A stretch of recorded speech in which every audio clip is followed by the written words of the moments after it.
So I became the first person in my family to get a college degree. My mom and dad never got a degree, and for that reason, they always preached for me to go to school and to get a degree.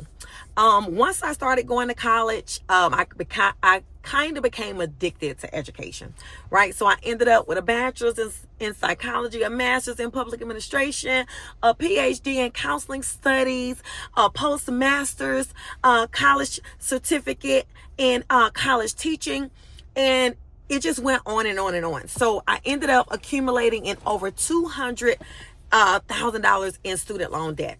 Now, mind you, again, I know a lot of the reasons why I accumulated so much debt is because I did not understand the college process being a first generation college student, right? I didn't have anybody to guide me. I didn't really have anybody, to ask any questions. I just knew that I wanted a degree. And so ended up with tons of debt. Now, thank God, right, that debt has been forgiven. Over $200,000 in student loan debt has been forgiven. So if you are struggling with that student loan debt monster, right, then there is hope, right? So I'm praying that your loans will be forgiven just like mine were. But just reflecting back on my experiences of being a first generation college student, that's more of the reason why I started to work in higher education, right? I never really thought that I would end up in higher education because really when I was younger, your girl wanted to work for the FBI. Like, I was a criminal justice fanatic, right? I loved everything about psychological thrillers, right? I was just obsessed, right, with that criminal mind. And so when I first started going to college, I actually started going to college for criminal justice. I was going to go to law school and I wanted to become a lawyer in the FBI, right? I still have dreams, at 46 of working for the FBI. I'm a little too old now, but I still love criminal justice. I still love all of those things. I love the mind, right? So that's why I ended up getting my first degree in psychology. But my passion for helping other people just like me, right, came from that experience of saying, man, right, if it was not for the grace of God, I honestly would not have finished, right, my PhD because your girl was running out of money and I was running out of time, right? So the grace of God gave me everything that I needed to complete that degree. And I started realizing I had a passion, right, to help other people just like me. So I first started out teaching in college. So again, any of you that have a passion to teach, now I am a teacher at heart. So even when I'm not in the classroom teaching, I'm always somewhere teaching, like on this video, right? Because my heart is to teach. And so I started out as an adjunct instructor, right? Teaching intro to psychology and all the things. And again, that's when I really realized that a gift that I had was to teach. Let me say this. A lot of times you don't realize that the things that you have been through, the experiences that you have had, point directly to who God has called you to be, right? That's a little nugget for you on today. You may have looked at it like, man, I came from, this side of the tracks, or I went through this, that, and the other, not realizing that God strategically, right, allowed you to go through those things. He didn't leave you there, right? He brought you through those things so that you could help somebody else and have a heart for somebody else in that same situation. And so that's where my heart to teach came from. My passion to see other people that looked just like me, right? Other single moms, because again, I was a single mom for many, many years, raising my children, struggling to raise my children while I was going to college, right? To get a degree that I felt like, and we were told at that time that was the key, right, to the American dream, was to get a degree and to get a nice paying job, right? Not realizing that, again, by the time I finished all those degrees, right, I owed so much in student loan debt that, again, nobody could ever pay me, right, what I was worth. Nobody could ever pay me all the blood, sweat, and tears that I had put into getting those degrees, and just the gifts and the talents that lie on the inside of me, right? I'm at a point in my life where I realize that, even though I do love helping people, right? But that doesn't mean I have to be tied to a 9 to 5 to help people, right? There are so many other ways that I help people, that you can help people, right? That's not connected to a 9 to 5. And that's one of the things I realized, even again, working in higher education, is somewhat, I guess, of an oxymoron, because you look at somebody like me that has so many degrees, right, that works in higher education. I've worked in pre-college programs, encouraging high school students to go to college. Right now, I work in a still a trio program for college students in a community college, encouraging them, right? They're first generation students, low income students that have challenges and struggles just like I have. So again, encouraging them, right, to get their degree. But one thing I do differently now, one thing that I have learned, again, from being a first generation college student, accumulating so much student loan debt, right, working in higher education for over 10 years, right, having the challenges that I have had, even as being a Black woman, right, in higher education, right, in the classroom, because when it's all said and done, some people don't feel like you belong where you are. But let me tell you this, baby.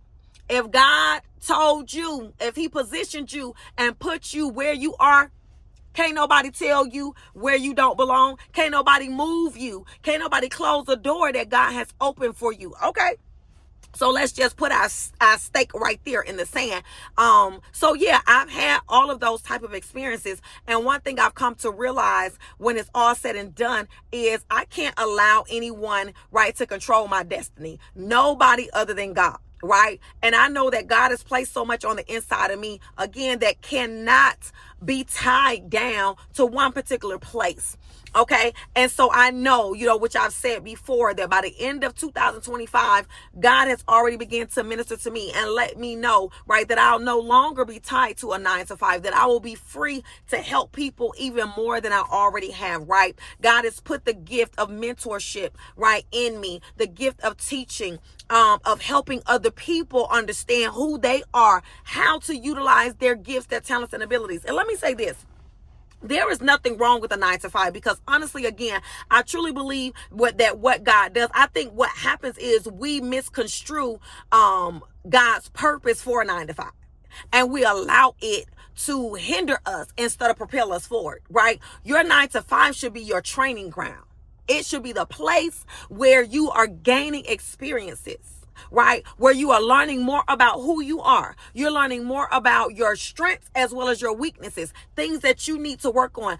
God is connecting you with people that you can learn from, people that might challenge you, right? So that he can work out some things in you that shouldn't be there, and then he can put in some things that should be there that are not currently there. So your 9 to 5 is more of a training ground. Sometimes, again, we just take any old type of job because we need money, right? We need to pay our bills, instead of truly seeking God and saying, okay, God, where should I go to work, right?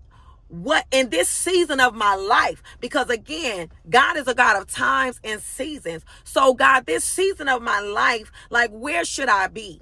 Right? What open the door for me? And God, if it's not for me, don't even open the door, right? Even if I want it, if it's not for me, I had to learn how to pray those type of prayers, because like I've said before, I walked into some doors that were not for me, because I was thinking about paying my bills. I was thinking about, again, being a single mom, and oh my God, I need to pay my bills.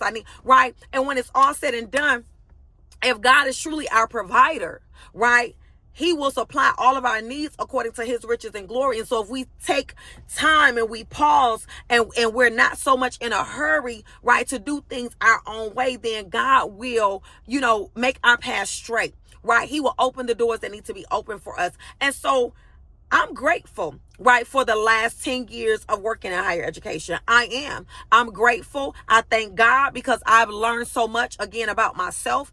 I've learned that I have enough in me, that God has given me the power to create wealth. And I realized, I am gifted to teach. I am gifted to administrate, right? Because right now I'm a program administrator. I have the gift of administration. So guess what? I don't have to just administrate for my employer. I can administrate the things that God places in my hands. I can administrate my own business as I have been doing. I can create my own programs as I have been doing. I can create my own communities as I have been doing, to teach people, to train them, right, in the way that God would have me to do. So I am so grateful. So I want you to, again, kind of sit down and begin to evaluate yourself. What has God put in you that he can use, right, if you allow him to do so? That he can use to position you, to prepare you, and then position you, right, to go exceedingly and abundantly, right, farther than you ever thought or you imagined for yourself. I want you to realize, I want you to take yourself out of a box. I want you to take God out of a box. I want you to stop undervaluing your worth, right? Because I don't care where you work right now. I don't care what your 9 to 5 is right now. God has placed something so valuable on the inside of you, and I will keep saying it. I'll keep saying it. What's inside of you, nobody can pay you your worth. What's inside of you is priceless. It is a blueprint. It's divine. It's supernatural, right? God put that there. And what's in you ain't in me, right? And what's in me might not be in you. There are things that God has ordained that only you can do. There's a place on this earth that only you can fulfill, because God has put in you what is necessary to do that thing and to do it well. And so I want you to hear from the voice, again, of someone, again, first generation college student, right? Came through the challenges of being the first one in my family to get multiple degrees. Single mom, doing it as a single mom, right? Going through financial challenges, emotional, mental challenges, relationship challenges, right? Choosing wrong in many areas of my life, right?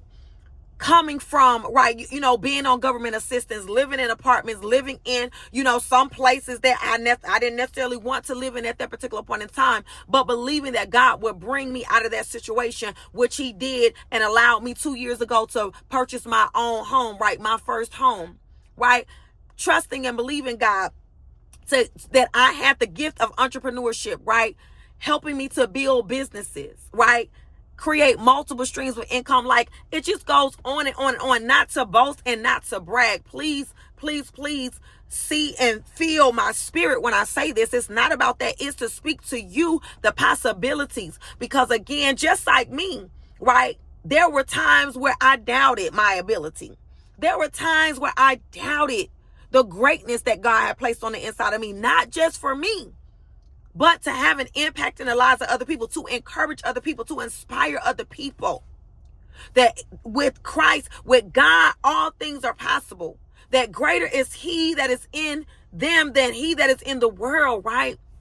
Like, God has created, man, beautiful vessels. We just have to submit, right, to who God has called us to be, and understand, that again, there are things that happen in our lives, again, even our 9 to 5s. Sometimes we're doing things that we may not necessarily want to do, but the question becomes can God use you in that place, right, where you are right now? Can he use you, and can he use the people around you? Even it might be people at your job that you just cannot stand. Like, baby, don't say nothing to me. Like, don't even look at me, because every time you talk, you just get on my nerves, right? We all been there. We have all been there. But allow God to do what needs to be done in you. Allow him to cultivate a patience in you. Because, baby, over the years, God has cultivated a patience in Erica. I used to say all the time, and let me say this, stop speaking death over you. I used to say all the time, I am not patient. I am not patient. I am not patient, right? And I started to believe that thing until God started telling me, stop saying that. Stop saying that. And because when you keep saying that, God is going to allow things to happen in your life that's going to cultivate that very thing that you saying, that God said, oh, you ain't patient. Let me allow some things to happen in your life to show you that you are a little bit more patient than you thought you was, right? And so over the years, God has cultivated a patience on the inside of Erica. He has cultivated things in me that I never thought were there. And that's the beautiful thing, because again, sometimes God uses your 9 to 5. He uses your life situations, right? Again, your financial challenges, your relationship challenges, your challenges with your children, your challenges with your spouse, with your mother, with your father, right? With friends. Some of you may feel, you may be in a position where this is a season where you just alone. I was there. You need that. You need to be you need to be isolated so that God can minister to you who you are without anybody else in your ear telling you who you are.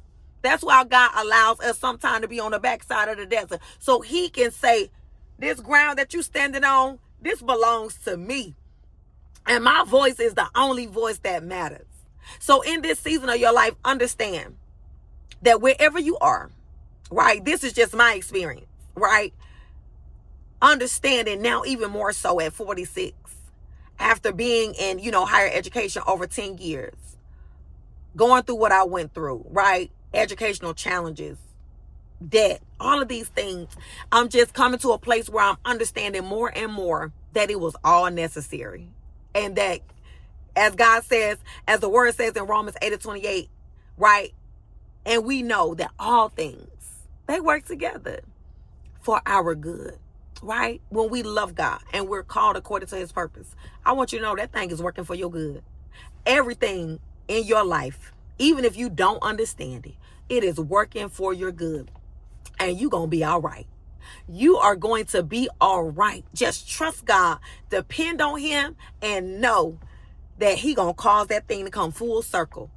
And you are going to experience a joy, a peace, right, an abundance like you never have before. God is doing it, so keep trusting him. So until next time, I love you. God loves you, right? My stuff falling. All right. I love you. God loves you. And I want you to keep striving to live a life of purpose. God bless.